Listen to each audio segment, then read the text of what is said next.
Although these gangs are not organized, he says this is a cause for great concern. The Attorney General is expected to be handed the results of a gang study in just a matter of months. And speaking in Parliament as he led off debate on a resolution to borrow the sum of $76 million to improve conditions in the Royal Barbados Police Force, Mr. Brathwaite called for Barbados to work hard to stem the flow of illegal drugs and guns. We have to put our heads together to see how we can arrest this situation. Now, the Royal Barbados Police Force obviously is in the process of certain initiatives to address this problem, and they're not new initiatives. They're continuing. It's a continuous process, but they cannot do it alone. We need to get community involvement. We need to get the involvement of members of Parliament. We cannot sit back and say that it's only certain elements in society. Mr. Brathwaite stressed that legislation alone wouldn't tackle the problem, but calls for a myriad of strategies. He says with illegal drugs comes the flow of arms. There is much work being done to see how we can address to reduce the number of firearms coming into the country and to take more firearms out of the hands of the lawless in our communities and stuff. Well, Barbados is in danger of losing an entire generation of young people if recent gun violence is not properly addressed. This is the view of the Member of Parliament for St. Joseph. Describing the society as being troubled, Dale Marshall says greater measures must be taken if the country wants to avoid the current crises. They may be enticed by the notion that you can solve disputes through violence in a swift and permanent fashion. They may be watching a lot of television and somehow feel that there is a successful life to come out of crime.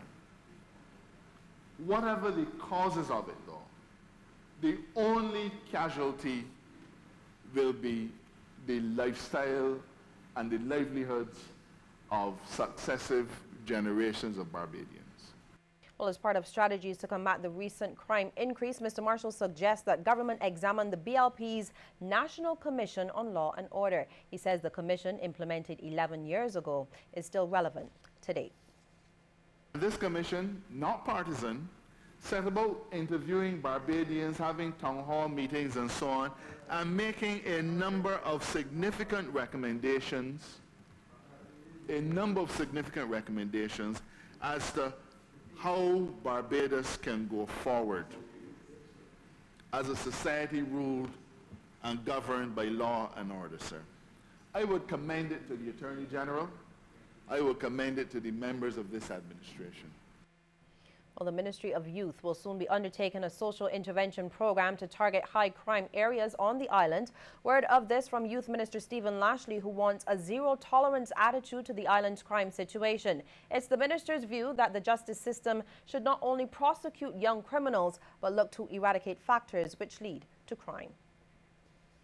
Well, an opposition member of Parliament says that the police force should never be in a position where it is short of officers. MP for St. George South, Dwight Sutherland, says that those in authority need to change the recruitment drive. You have rampant unemployment in this country. But yet the Lord Attorney General gets up in this honorable chamber and said that he's having a difficulty finding male policemen. And we saying men are in crisis. Then there is something wrong with what is being done to recruit these young males. A local church leader believes some of the violent incidents going on in Barbados can be traced back to a reluctance by some parents to take their children to Sunday school.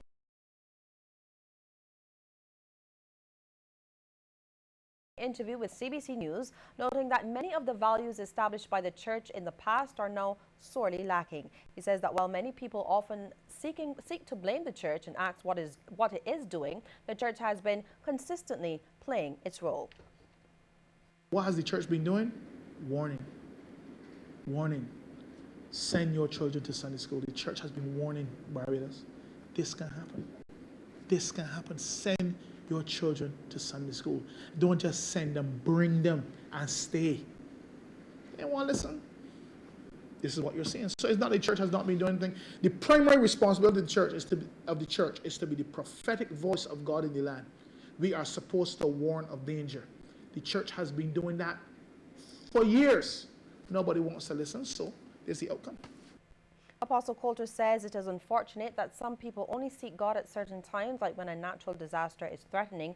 He also says he's encountered cases where some parents keep their children away from church as a punishment and are resistant to their children being in church. He says that is where the slide begins.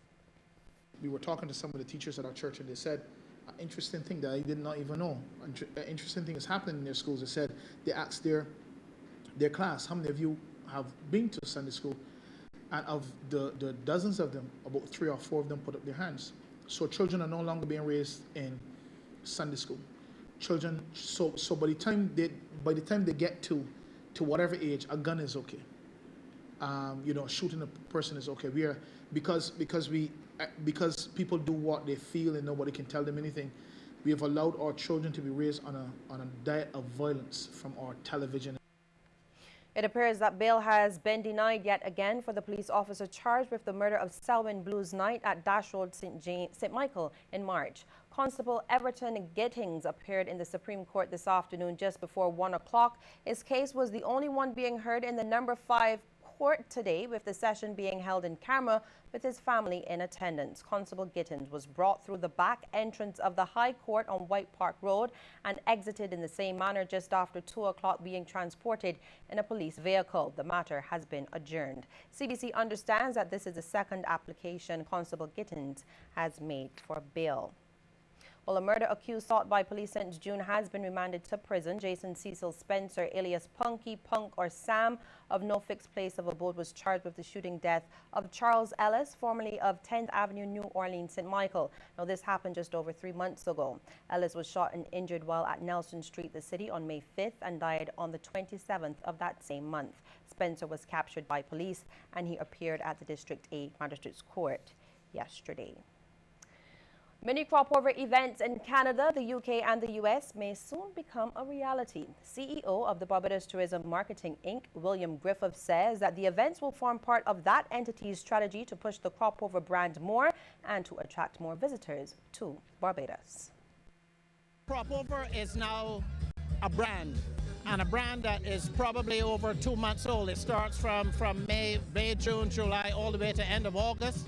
And I think it's something that we can use in all of our markets overseas as well. So I think for next year, we probably will be creating mini crop-over events in the USA and Canada and the UK to sort of encourage people to come back for that very special year next year. And the BTMI CEO is also pleased with the quality of the music released this year. I think the quality of the music is improving dramatically. I think the musicians are getting very much better. I think the songs themselves have been really hits, and I think the fusion with all of the Trinidad Calypso and certainly with Machel Montano and his group and so on, I think it augurs well for soca in the Caribbean and more specifically for Barbados overseas. More news in just a moment, but first we want to get your take on this question. Do you believe that most of the recent shooting incidents in Barbados are gang-related? You can text yes or no to short code 8111 and we'll have the results for you at the end of our news.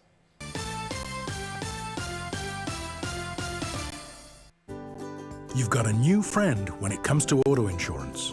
Introducing DrivePal from Sagicor General. This groundbreaking new technology will help you save up to 35% on your car insurance, depending on your driving habits. That's 35% in addition to the no-claim discount and other available discounts, such as multi-policy or multi-vehicle discounts. And because DrivePal is your friend, it's free and easy. Simply sign up for auto insurance from Sagicor General and our trained technicians will install DrivePal in your vehicle. Then start driving. DrivePal, powered by EasyTrack, will monitor your vehicle's speed and watch for harsh braking, cornering and acceleration.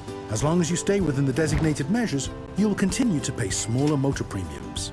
DrivePal even has accident detection with a link to Sagicor General's emergency SOS services, just in case. Now don't worry, we know you value your privacy.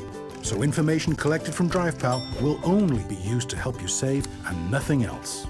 Pals stay in touch. DrivePal will send email updates making it easy to track your progress. It will also post your driving habits and those of anyone else driving your car on a secure online personal dashboard for review. This allows anyone driving your car to improve their habits while helping you save more. Make a new friend. Switch to Sagicor General Auto Insurance, get DrivePal and start saving today. Sagicor General, wise financial thinking for life.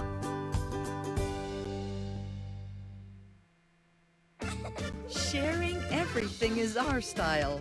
No camera can capture our magic. But when a cold hits, my head is somewhere else. I need that cold out and life back in. When a cold keeps you away, reach for Panadol Multi-Symptoms. Clinically proven ingredients for a total response to help clear your physical symptoms. So I can be fully there for them. Panadol Multi-Symptoms. When the cold is gone, life takes its place.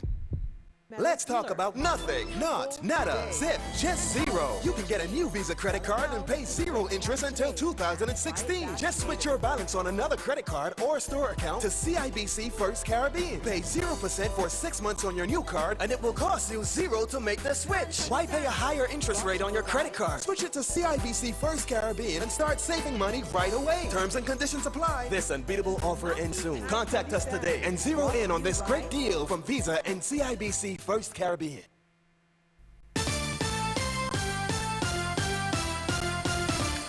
Well, 2 new locations for international fast food chain Burger King are planned for the island. They are already 4 outlets. The latest one was officially opened yesterday at Sheraton Mall in Christchurch. Along with the other planned locations, Chairman of Williams Industries Ralph Busy Williams says changes are coming to some of its recipes. We may change the recipe a little bit because for children the recipe right now is a little bit hot sometimes, so we may change that a little bit. Meantime, Mr. Williams says Burger King's plans to commence a mobile operation locally have been hampered by thieves who stole the wheels from the vehicle. We have a mobile Burger King. Unfortunately, somebody carried away the wheels. But we can get it redone and get it finished. But we haven't deployed it yet. We use tents at the present time at functions, like at crop over functions. We had tents, but the mobile thing is should be ready to deploy fairly soon. Food scientist at Roberts Manufacturing, Heather Farrell-Clark, says good exported foods are rejected and wasted globally due to minor issues. According to her, statistics have shown 840 million people worldwide are undernourished, 1 person dying every 4 seconds from starvation. That concerns me, because you would watch the television and so forth, and you would see the amount of food wastage that happens. And I'm not just talking about the restaurant overcooking food and throwing that away. I'm also talking about the container load of a commodity that got to a port, and because the documentation wasn't right, it had to be discarded, it had to be rejected. I'm talking about those things. So we need to strengthen our policies and so forth so that food gets to the people who need it and not thrown away because of simple and easy things to correct. Ms. Farrell-Clark was speaking at the Barbados Food Law and Industry Conference at the Divi South Winds Beach Resort this morning. The theme was harmonizing food science and law. She also says the number of people being employed in the manufacturing sector is decreasing. The industry is shrinking. So the number of people that are employed in manufacturing is shrinking, and that is a concern. In the face of global health concerns, a call is being made for emergency personnel on the island to step up their game. This message from the Pan American Health Organization's representative, Dr. Beryl Irons. Her comments came during an emergency risk communication workshop by the Ministry of Health in collaboration with the Pan American Health Organization. She says although the population responds differently to information about health crises, emergency organizations should be consistent in their communication. We need to be first in disseminating appropriate information. We need to be right, we need to be accurate, and we also need to be credible.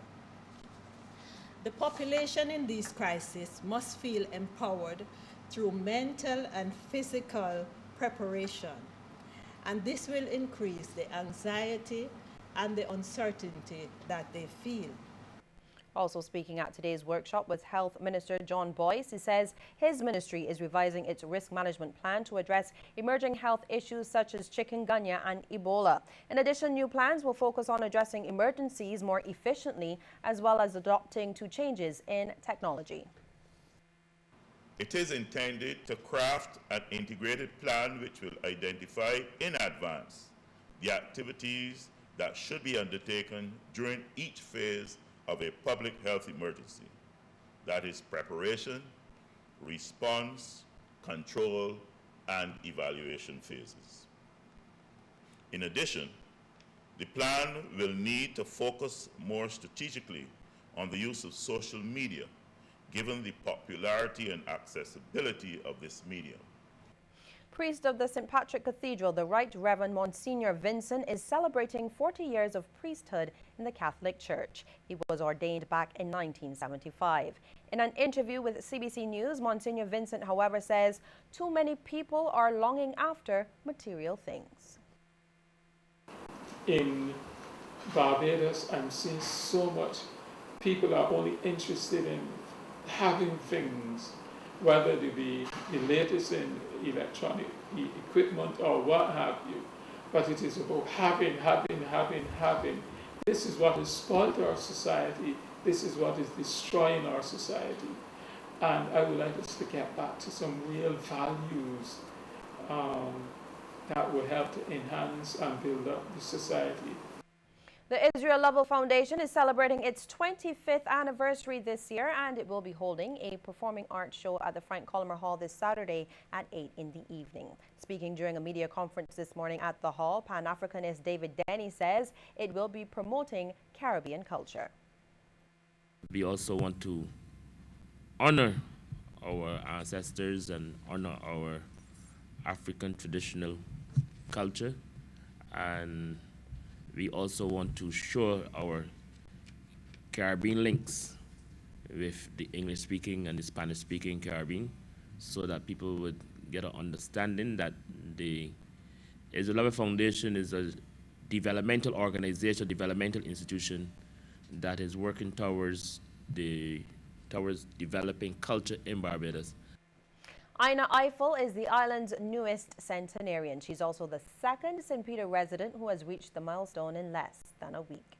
Acting Governor General Sir Philip Graves, family and friends celebrated the occasion this morning with Miss Eiffel at her sister's Archers Lane home. Although Miss Eiffel has no living children, she is a mother figure to several persons, including Nick Parker. He described the former cook at Brown Sugar Restaurant as a strong believer and a very generous person. He says she is still active once given the chance.